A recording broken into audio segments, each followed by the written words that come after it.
Healthcare administration as such probably doesn't have a lot of redeeming value, but it's what we do that enables other people to do the great things that healthcare is capable of. I never took care of a single patient during the time I was the CEO of LaPorte Hospital, but my work was intended to make it possible for others to do the great things that they were capable of.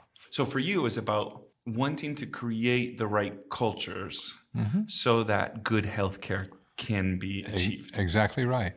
LaPorte Hospital had gone through an interesting time. It was the first merger known of a Catholic hospital and a non-Catholic hospital when Holy Family Hospital and Community Hospital merged in 1966. Then they operated the two hospitals under one management from 1966 until 1972. LaPorte Hospital was completed in 1972. It was arguably the first hospital in the country to have all private rooms. After the coming together of the two hospitals and the building of the new one, it kind of just sort of stagnated.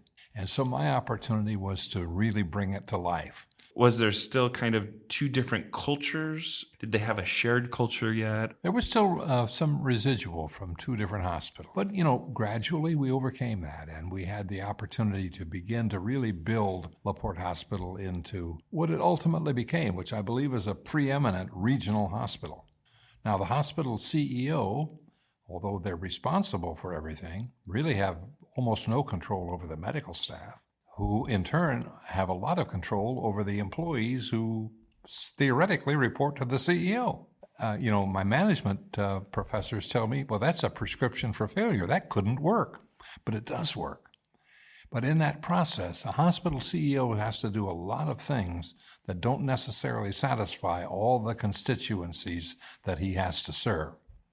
Sometimes he has to make physicians unhappy.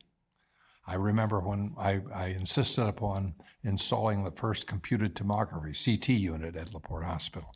I did it over the objections of virtually every member of the medical staff. Was it just a new technology that It was they a didn't new want to learn? technology. They didn't think we needed it. They didn't think it was important. We shouldn't have it. And it was so much fun later on to have those physicians come back to me and said, gosh, I'm glad you did that. We wouldn't want to be without it today.